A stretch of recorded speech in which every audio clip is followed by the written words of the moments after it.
And now for something completely different. Forget everything you've been told by others before. Get ready for the real deal, the full story. Real talk about money, markets, life. Now, it's The Real Investment Show with Lance Roberts. Presented by RIA Advisors. And good morning and welcome to the show. Of course, it's Thursday, second best day of the week. Getting ready to wrap up this week. Monday is a holiday. It is President's Day on Monday, so markets will be closed on Monday. So we've got a holiday shortened trading week next week. So again, just have a long weekend. Enjoy yourself. Supposed to be nice weather apparently this weekend. If you live in Houston anyway, it's supposed to be in the mid-70s. Where Mike lives, of course, it'll be very warm there. It'll be probably in the low 30s. But it's supposed to be a very nice weekend in Texas this weekend. A little bit of rain, but outside of that, it'll be nice. A couple of things to talk about today. The employment numbers yesterday were very interesting. So we got the employment report yesterday. Everybody was expecting on average between 40 and 70,000 jobs. The high end of that estimate was 105, I think, by Citigroup. But the number came in at basically 130,000 jobs, much stronger than expected overall. And so, of course, that kind of shook the markets a bit early. Rate cut expectations were cut back on that stronger than expected job growth.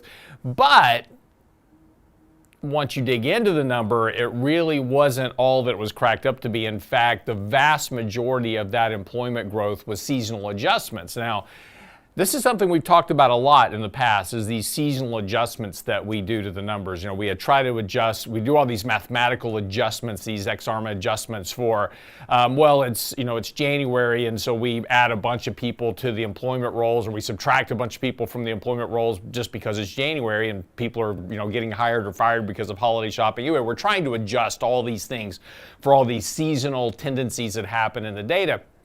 As we talked about before, just report the numbers and then take a 12-month average of the numbers. And I've done this analysis before, and it shows you that it gives you pretty much the same outcome as all this fancy, newfangled math, the fuzzy math they're doing up at the BLS report, kind of agency to get these numbers.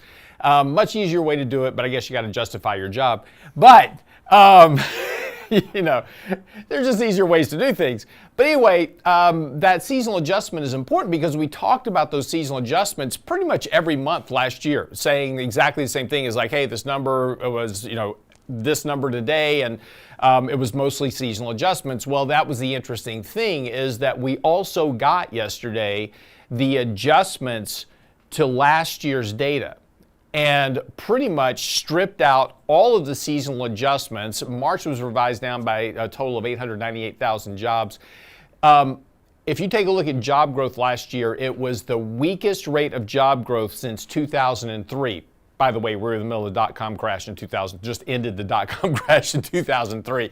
But it was the lowest rate of job growth we had last year. We had hardly any job growth last year once you stripped out all of that seasonal adjustment. So, and as we kind of talked about a lot last year, the employment data was much weaker than what was being reported, and it's very likely that January was the same way. We'll start to see some negative revisions to this data next month, and I would suspect that the reports that we get in February and March and April are likely going to start kind of pulling back down to some of those lower levels. We'll see. But again, that's just kind of what the tendency has been. That employment growth rate has been much weaker. The vast majority of the job losses last year were government jobs because of DOGE. You remember that. Surprisingly, only about 48,000 jobs were lost last year due to AI. A big chunk of them, it was like almost 300,000 jobs last year were cut because of DOGE and what was happening with the government workers. Healthcare has been the sole provider of job growth over the last year. In fact, healthcare has made up all of the job growth. Everything, basically every other sector has been cutting jobs outside of healthcare. But again, that's, we talk about that. Those are not doctors, so to speak. I mean, those are doctors in that number, but a lot of those are healthcare workers, the much lower wage paid type workers, home health care, those type of things. And as we have an aging population, it makes sense that we're continuing to hire in that area, but we've been cutting kind of really everywhere else. Anyway, it was a very interesting number. I'll probably write a report on this in the next week or so. But it was a very interesting number yesterday, a lot of moving parts inside of that. But the overall structure of that number really suggests that employment growth in the U.S. remains fairly weak. Okay, so Friday also we'll have the inflation report tomorrow. So we'll get CPI out tomorrow. That was also delayed. So we'll get that report out tomorrow. So we'll have kind of two big reports this week to really start looking at what the Fed may do next. Again, while everybody was cutting rates yesterday, expectations for rate cuts yesterday, I think those rate cut expectations will start to rise, particularly when people start to figure out what was actually happening at that number. And if the inflation number comes in weaker on Friday, which is kind of what the Truflation index, Mike has talked about that previously, that Truflation index is dropping pretty sharply. So if CPI comes in weaker than Friday, we could see those rate cut expectations kind of step back up. Let's talk a little bit about what you need to know before the bell this morning. I was doing some work yesterday, and in fact, in today's daily market commentary, a little bit of a write-up on what's going on with the dollar and why we're getting set up likely for a fairly strong dollar rally at some point. Not necessarily today, but we're kind of getting set up there technically. And that kind of started pushing me into areas that are affected by a weaker dollar, markets that are affected by a weaker dollar because of exchange rates, those type of things.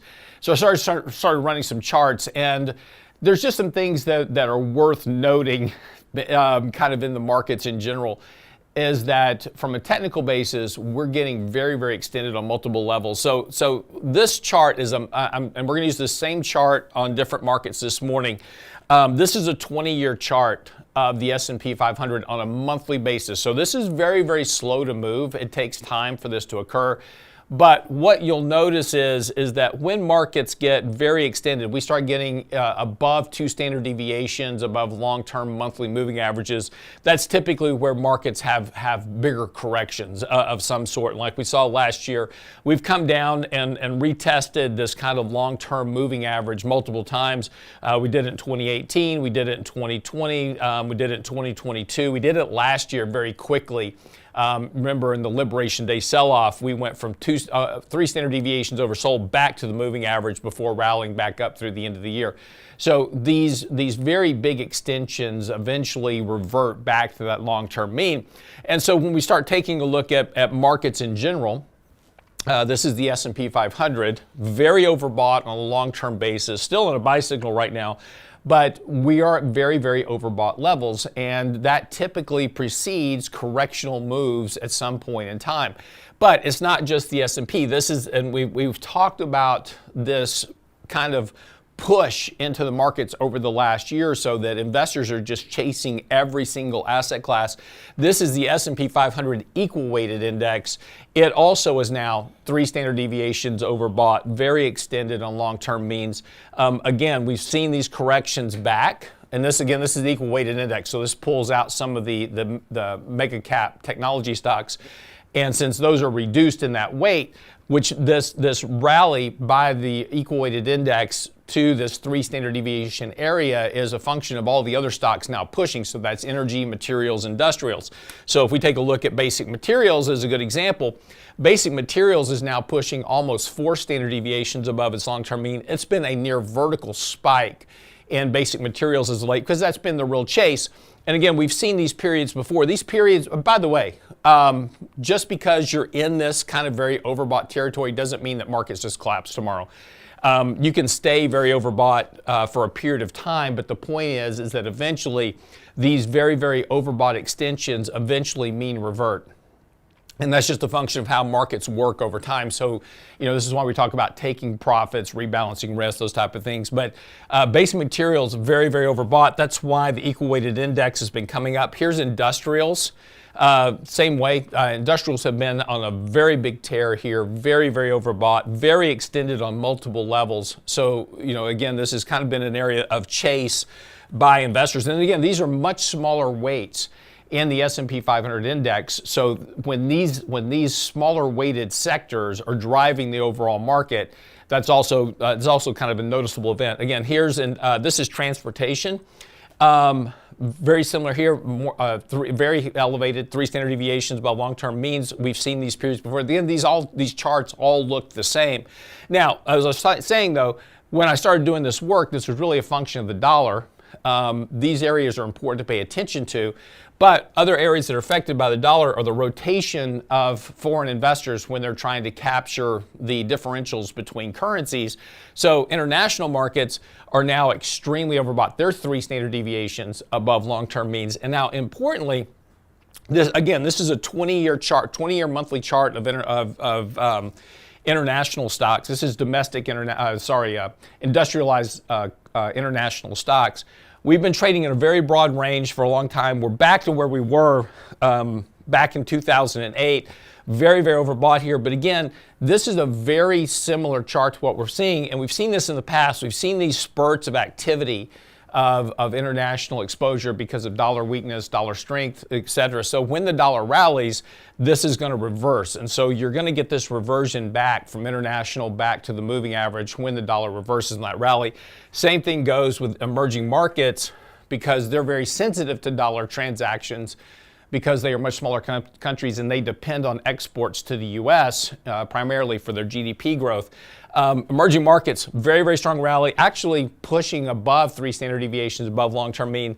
And emerging markets have been in a very broad trading range for 20 years. So again, this is typically when you're at these very extended levels in emerging markets, that's a really, really good time to take profits because they don't tend to last for very long before you get that reversal in the rally because they're so dependent on the dollar exchange rate and dependent on the U.S. for exports that's very important. Anyway, just something to kind of think about. Same thing we're seeing, silver and gold also very, very sensitive to dollar changes. Even with the recent correction in silver, you're still above 4 standard deviations above long-term means in silver. You have not corrected any of that overbought condition yet. So again, just pay attention to that risk. Gold's exactly the same way. Very sensitive to dollar changes. Very extended, 4 standard deviations above long-term means. Very, very overbought still. Again, these are all dollar trades. So again, the one thing we start coming back and talking about is looking at the U.S. dollar. And when you start talking about the U.S. dollar now, just the opposite again. So when you take a look at all those areas that are sensitive to a declining dollar, the dollar's now getting decently oversold. And we've seen these areas where the dollar's been this oversold before. You're very close to starting to trigger a buy signal here. So if you get a stronger dollar rally, that's going to impact all these areas that are dollar sensitive. So just something to think about this morning as you're looking at your portfolio. Think about balancing risk, those type of things, just something to consider. That's what you need to know before the bell this morning. We'll come back, pick up with Michael Lebowitz here. Got a lot to get into this morning. Are you buying value or not? We'll talk about that. Don't go away.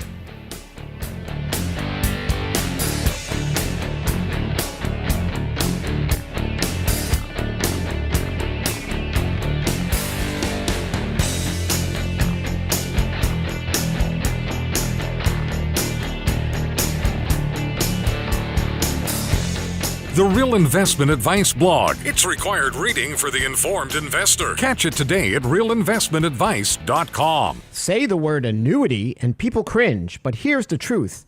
Annuities aren't the enemy of your retirement. Wall Street billionaires don't worry about running out of money. You do. What you're being told about annuities is wrong. Our next Candid Coffee will show you how the right annuities can reduce market risk, create lifetime income, and even replace bonds in today's volatile environment. Join Danny Ratliff and me for Candid Coffee, Saturday, February 21st. Before you dismiss annuities, get the facts and a plan built for your retirement reality. Candid Coffee, Saturday, February 21st. Register today at realinvestmentadvice.com. That's realinvestmentadvice.com. You're listening to The Real Investment Show.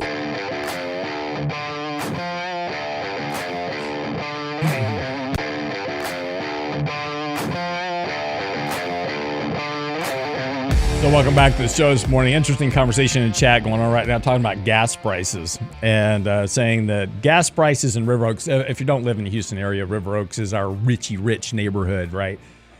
It's where all the rich people hang out. And they're saying that the gasoline in River Oaks costs about $1 more than other places in Houston. And this always reminds me of these conversations when we have high gas prices. People go, oh, we need to go after ExxonMobil because gas prices are too high. We need to get, we need to go, boycott ExxonMobil.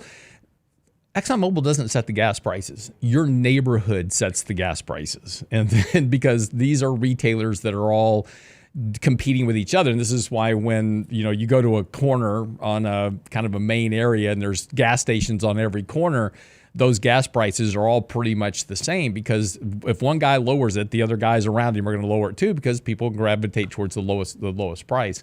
And that's why also you'll see that if you have a gas station on an outbound lane of traffic versus an inbound lane, the inbound lane of whichever side gets more business can adjust the prices more, because they have more traction to work with. So anyways, it's just always interesting. People want to go after the Exxon Mobils and the Chevrons of the world for high gas prices. No, it's your local retailer that sets the gas prices, and then you don't have to count taxes, right?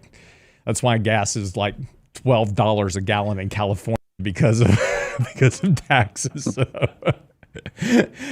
gas is like $1 in California, and then everything else is taxes. Anyway, for all you Californians, I apologize. I'm just jesting. Anyway, but not jesting by much. Anyway, it's always interesting. So this morning, one of the things that Mike and I were talking about last September is that everybody hated value. Nobody wanted to own value stocks. And we were talking about at the time that, in fact, we were getting emails from clients because we own Procter & Gamble's like, why you own Procter & Gamble? It's a dog. We need to go buy more Google, whatever. And we're like, hey, just be patient. Because when the market rotates, and this is what I was just talking about a second ago, you have to be careful of these market rotations, because we all kind of get on one side of the trade when things are working, and we tend to chase assets. And right now we're chasing every asset class higher. It doesn't really matter what it is. We're just throwing money at it because it's going up. You have to be careful of that, because eventually you're going to get a rotation. And so from an investment management standpoint, you want to look for things that nobody else wants. What are the things that everybody hates? Because that's where money's going to go to next. And as we've said before on the show, it's the old Wayne Gretzky kind of idea that, think about where the puck's going to go, not where it's already been. As investors, the mistake we always make is we're always chasing where dollars have already gone to, and we're kind of getting involved in that herd mentality. So from a contrarian investment standpoint, to be a better investor, look where money's coming out of. What does everybody hate? Because that's where eventually money's going to wind back up. And so last September, we were making that case for value. Since then, value has come storming back. We've had just a very, very large rally in value stocks. If I went and pulled those same monthly charts, you're going to see the value indexes are at some of their most extreme overbought positions that they've been in quite some time on a monthly basis. That's been a big reversal from where they were just a few months ago. It's been a very, very sharp move in value. But it's interesting, when we talk about value, we tend to lump stocks into categories, right? So for instance, we say, well, if I said, in chat right now, give me 5 value stocks, people are going to start throwing out names like Walmart or Costco or Procter & Gamble or Coca-Cola, right? And these are this is what we call perceived value. These are the buckets that these stocks tend to fall into. They tend to fall into that value bucket. Stocks like Google, Apple, Amazon, they tend to fall into the growth bucket, right? So we have growth, we have value, and we tend to just kind of arbitrarily assign groups of stocks into these value sectors because historically that's what they were. But the question today is value, the way we've generally thought about it, still value or not? And Mike just wrote an article about this. It's on the website. I thought we'd talk about this a little bit this morning because it's interesting, because it really kind of starts to adjust the way we think about portfolio construction when maybe value isn't the value that we thought of. So Mike, welcome to the show this morning. How are you? I'm doing well, thank you. Good. And by the way, it's going to be in the 40s today. There is. It is almost Speedo weather in Maryland right now. Which, Lance, I got to be honest with you. It's been like that way for the last couple of days. It feels like summer. Yeah. Well, it's like I said, it's going to be high 70s, low 80s this weekend. So it is effectively summer in Texas again. I'm happy enough for the 40s and melting. There you go. Just no shoveling snow. Right. So here's what's interesting, right? We talk about different types of factors, small cap versus large cap. Then we talk about growth versus value. They're not the same things. Small cap is small, large is large. They are kind of opposites, but growth and value are not necessarily the same things, but everyone feels that they are. And what got me kind of going on this article was this push to value, right? And I think it's value only in name, in what we perceive as value, exactly what you said. Give me all the value stocks, right? And they're going to give you the Walmarts and Cokes and Pepsis of the world. The problem is they're not value. If you look at their traditional metrics, price to earnings, they're very high. Walmart has a PE of 45. Costco's over 50. Pepsi is almost 30. Clorox, one trick pony, is 36. So they're not value. So what I do and real quick, I can show you just so everybody can kind of see what you're talking about. This is a heat map of PEs, P ratios for the S&P 500. Whoops, hang on, just jumped on me real quick. So yeah, so this is a heat map of PE ratios of companies in the S&P 500. So you'll see that Walmart, Costco, what Mike's talking about, these are not cheap stocks. If you take a look at JP Morgan as an example, it's actually a fairly cheap stock on a PE basis. So go ahead, Mike. So anyway, so what matters, it's nice that you can look at past earnings and try to derive a value from it. But when you're buying a company, you're buying the future. You're not buying the past. You didn't own it in the past. Those earnings weren't yours. When you buy a stock, you're buying what it will produce in the future. And that's a very different story when you're looking at quote unquote value stocks versus growth stocks, right? Walmart's expected to grow, I think, by 8 or 9% over the next 5 years. That's a nice growth rate, but it's not massive. No, we're talking about a growth rate of earnings, just to be clear. Right. I'm sorry, growth rate of earnings. Right. And when you're looking at some of these other staples, they're growing at, 4, 5, 6%. Basically, the rate of economic growth, maybe plus a little bit if they can improve their margins. But they're mature companies. They've saturated their markets. They're not necessarily going into new markets. And it is what it is, and that's fine. But, you have to be careful when you're looking and comparing stocks, because some stocks are growing rapidly. So NVIDIA is kind of on the other side. Actually, a lot of the Mag 7 is on the other side of this discussion. Instead of looking at price to earnings, we take it 2 steps forward. The first step is price to forward earnings. So what are earnings going to be like in the next year? Right. So here's the heat map of, just while you're talking about this, here's the heat map of the PEG ratio, price to earnings growth for the S&P 500. And what you see on that graph is that there's a little bit less red, a little more green. Still a lot of red on that graph, but it's tempered a little bit. There are more pockets that are value. Walmart, Costco are still bright red. Tesla is very red. Apple's red. And most of the Microsoft, Google, Amazon, they're all red as well, but that not as bright shade of red. So it's not as extended. So 1 year earnings is nice, but if we're buying a business, Lance, if we're buying a bar, we want to know what those earnings are going to be like for the next 5 or 10 years. What's going to drive growth? How can we grow the number of people coming into the restaurant or bar and how much money they spend? So we can take it one step further and incorporate longer term growth. And that's what's called the PEG ratio. And we've talked about the PEG ratio before. It's essentially the price to earnings divided by the growth rate, typically a 3 to 5 year growth rate. And what you get when you pull up the PEG ratio is value is in NVIDIA, in Broadcom, in Microsoft, in Meta, in Amazon, in Eli Lilly. Those are your growth stocks. Yep. If you said name 10 growth stocks, those stocks are all going to be in everyone's list. And what's in the bright red? It's your consumer staples. It's a lot of the stocks that everyone thinks are value. And that's the problem with this market, I think, is everyone is rotating to value because they think it's value and they think the Mag 7 got overdone. And it's time for a rotation. Everyone hop on the narrative bus, because that's what we do in this market. It's one narrative to the next. And the current narrative is that that everything that has value is going to do well. And that's what they've done. And if you kind of think about it, if you've sold Nvidia and you've sold Microsoft to buy Coke and Pepsi and Walmart, you have sold value to buy not growth, but just no value, expensive stocks. You haven't many people that say they're going to a more conservative, value-oriented portfolio have actually done the opposite.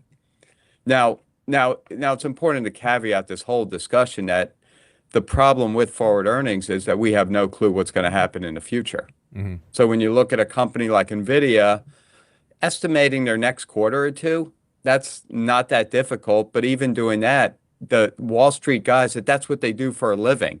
They study, there's there are Wall Street analysts that cover 2 or 3 stocks, and they know everything about that stock, and they can't get it right.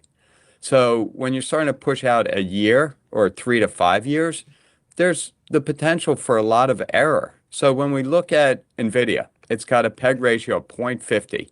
That assumes 45% annual growth. That's a massive growth rate, given that we're looking out 3 to 5 years. But what if you just say, okay, what if it's 20, low 20s, right? Let's just cut that expected growth rate in half. Its PEG ratio is still 1. It still would be considered a value stock.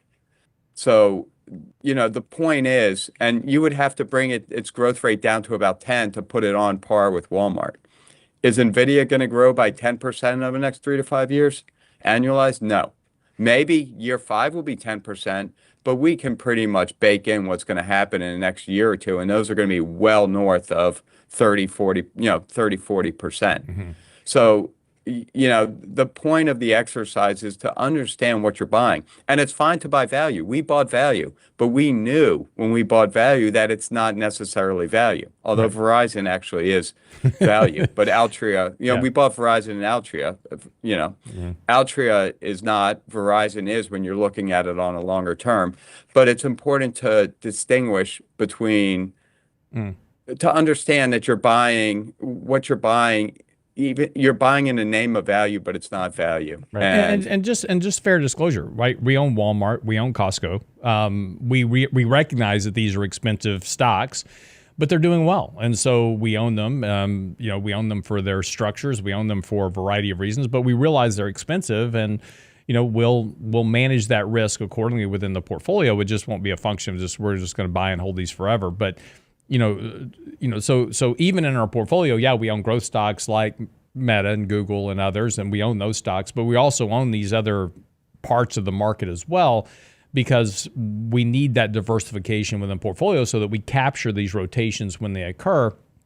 And this is why, like with our factor rotation model, we look for that transition from value to growth and growth back to value, because we still have, one of the big factors of the markets right now is that a lot of the market is being driven by passive flows. And so when these narratives take hold and everybody starts buying emerging markets or international or, equal weighted index versus large cap weighted index, those flows can be very important because there's so much money piling in through these passive indexes that then push all the underlying stocks higher. That creates these big bifurcations in the markets, like I was just talking about earlier this morning. That's just a function of those passive flows. We just have so much leverage and so much flow of capital into these specific areas of the markets that distorts the overall market, and that's why we have to own a variety of assets to capture these flows. But what Mike's talking about specifically, and what we're watching for very carefully, is that rotation will occur. That narrative will change back, and the markets will recognize that this value trade is very, very overbought, and they're going to start looking for areas of the markets where opportunity exists. Lance, that passive point is a very good point. We've talked a lot in the past about how passive flows just drive the market higher, right? I think a lot of people say, well, the passive, it's going into the S&P 500, and in doing that, all the stocks go up, right? You're basically buying 500 stocks. You're just pushing the market up. Well, that's a passive flow, But what we've seen increasingly over the last 5 years is there's also passive rotations. So the amount of passive money, let's just, hypothetically, may not have changed over the last 3 months, but we know that there has been a massive flow of funds from the tech sectors, the Mag 7, the mega cap type ETFs to the value ETFs. So even though and what we've seen is a calm in the market. If you look at the S&P, the volatility has actually been pretty low. It's just kind of gone back and forth, and it's kind of, it's not really going anywhere. It's been pretty stable. But underneath, we've seen these massive rotations, so the undercurrent is pretty fierce. And that's the passive flows whipping back and forth between what's perceived as value or small cap, or, then you start getting the small cap value versus small cap growth. Right. So, and that's, I think what's incredibly important is to understand it from the high level, like we've been discussing, but then be able to see it, to have tools that that you could see, oh, look at this. Large cap value is, like right now, large cap value is up about 8% this year. Large cap growth is, maybe it's flat by now, but it was down 1 or 2% a couple days ago. That's a big divergence in a market that's really gone nowhere. Market's basically flat for this year, maybe up 1%, but there are these big gaps in performance that has allowed the S&P to be flat, but also created opportunities. And like you said, our factor rotation model just shifted, I think it was last week, from value to growth. So it recognized that rotation is statistically at a somewhat extreme point. Not that it can't continue, get more extreme, but it's at the point where it typically shifts. And, we started to see it. We've seen it a little bit in the last few days. Growth has done a little better versus value. So we'll see. But there's a really important part. This is just research and conversation, right? None of this suggests, and this is what I was saying earlier about when I was going through those charts this morning. Overbought markets can remain overbought for an extremely long period of time. And so none of this means that tomorrow all this is going to change and money's going to run in the other direction. What it does tell you is that eventually that will happen. Right. But that could be a month from now. It could be 3 months from now. It could be 6 months from now. It could be a year from now. Because these overbought conditions can remain overbought for a very long period of time because of momentum, because of psychology, because of behaviors, those type of things. And again, as we just mentioned, those passive flows are so critically important, because once you start getting that kind of passive engine running in one direction, and they're all chasing the same assets, that can push these things further into extremes. But the thing to recognize as an investor is to understand that these things are starting to trade at extremes that have historically been peaks of previous markets where they've occurred. So this is where you start thinking about the risk you're taking within your portfolio, how to rebalance that risk, maybe shift some assets, maybe think about trimming, taking some profits. And it doesn't mean sell everything and run away either. It just means rebalancing the risk in your portfolio, just taking some protective actions. Yeah, you may sell early. That's okay. There's an old saying, it's like, if I sell, it's okay to leave some meat on the table for somebody else. That's okay. Nobody ever went broke taking profits. These old sayings. And the reason that these sayings exist is because that's what creates survivability of portfolios over time. It's just recognizing when these extremes start to occur, be aware of them, and then be thinking about two things. One, your risk management in the current environment. And then two, as we said earlier, where's money likely going to go to next? And be thinking about that as your next opportunity for buying things cheap so that you can sell them expensive later when that rotation reverses. Go ahead, Mike. No, and I was going to say, also understand that, these general classifications for what could be the potential port in the storm. If the whole market just starts falling, it may not be just going to Staples may not be the answer. Looking at those valuations, that may not be the port in the storm. So it's important, as where the market's going up, everything's fine, but you always want to kind of think about where, your Wayne Gretzky quote that you use, where you're going to go next. where's the port? Where can I kind of put my money? I don't want to put it all in cash. There must be some value stocks that will hold up much better than the market. So that's where it's important, where you really have to do your work and not just assume that because it's a staple, and because it's a staple ETF, it's diversified, it only owns staples, it must be conservative and value oriented, because that is not the case necessarily. Right. There's a lot of ETFs that are classified as things like large cap value, but they own, Apple and Meta and Nvidia, right? So, you know, that we've seen that over time because these ETFs needed to create performance. So a lot of them drifted from their original kind of classification to include the assets that were going up. I mean, even the Dow Jones itself has done the same thing. The Dow Jones Industrials, right? The index that we look at, the 30 industrial stocks of the U.S., that used to be 30 industrial stocks, but it lagged in performance for so long that S&P Global, which runs the Dow Jones Index, started adding in companies like Apple and then IBM and then Nvidia and other stocks to get the performance of the Dow to do better. So it's now drifted. It's no longer really industrial companies anymore. It's now more of a diversified index of companies between financials and technology and other stuff in that index. So even it itself, the historic Dow Jones Industrial Index has now drifted from its original composition into more of just a broad market diversified index. And this is also why Dow theory has not really worked as well anymore either, because it's no longer transportation versus industrials. It's more transportations versus a diversified index. So that kind of Dow theory, it still works, but it's had less effectiveness over the years because of that transition in the index. Yeah, that's right. And it's. I stumped him. Look, he's lost for words. This never happens. There's just so much to say, because I think there's so many passive investors that are just turned on their head. Mm-hmm. They think that these sectors all represent something, and they don't necessarily, right? Staples are staples. They do represent companies that sell kind of the daily goods, the stuff we buy every day. But we have to drop what we think of them, whether it's value or, small cap, large cap still makes sense.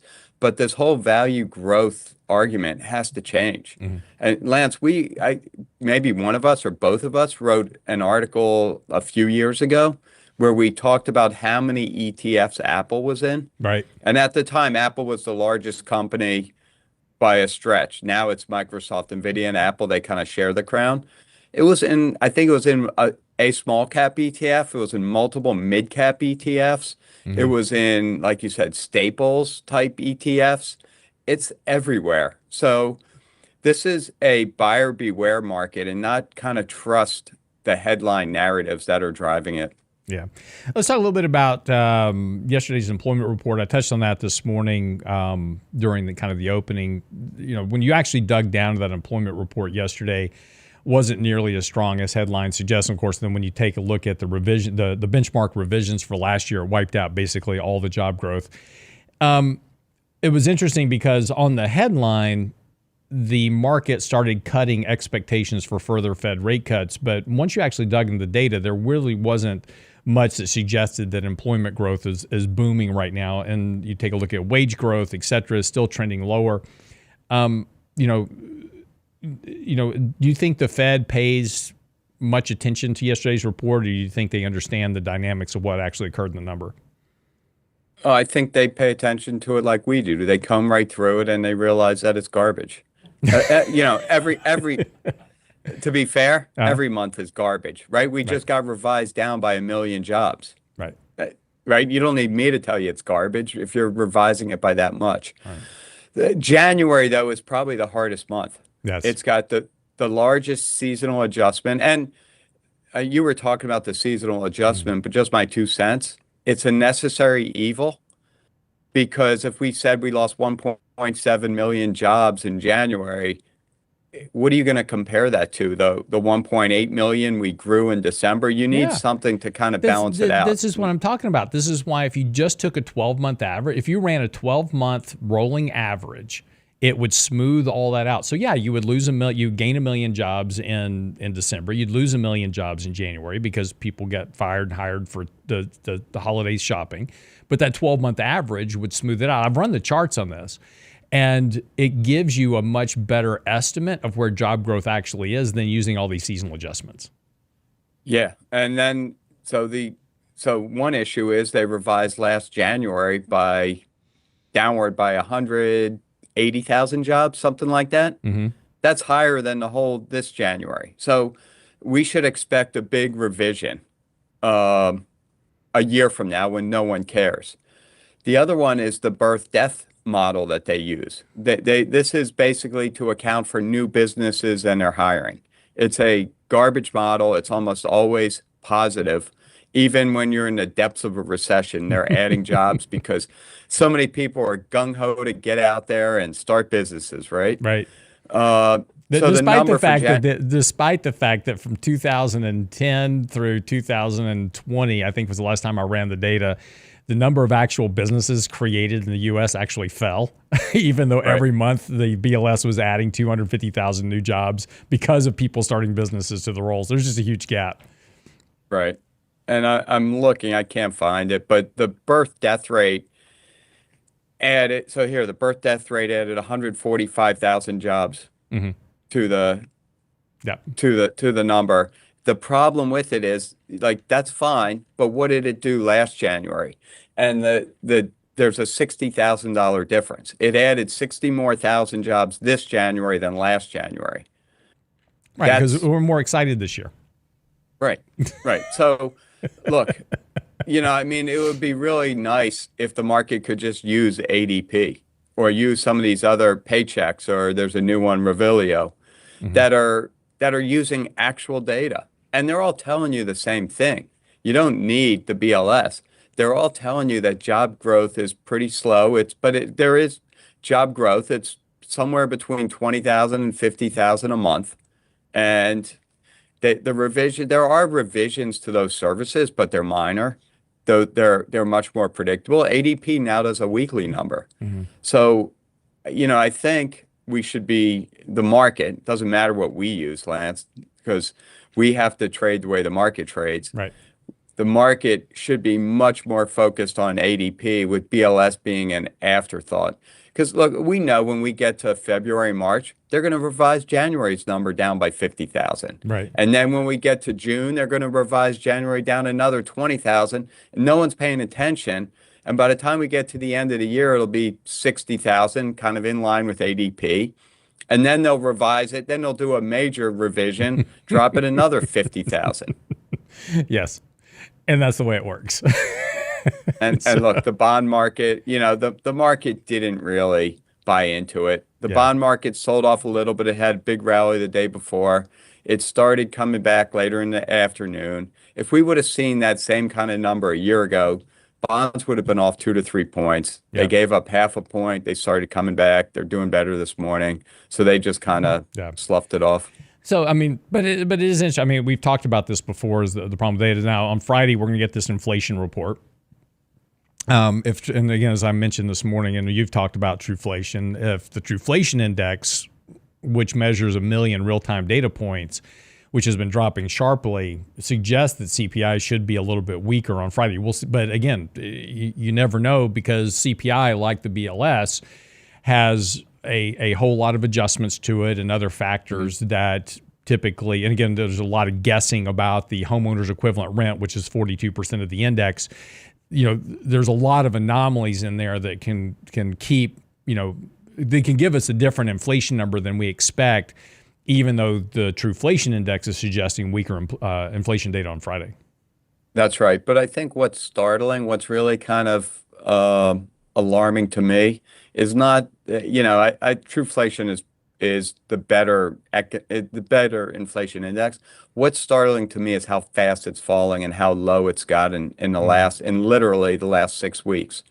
So it's clearly picking up on some kind of disinflation. It's picking up on deflation in certain sectors.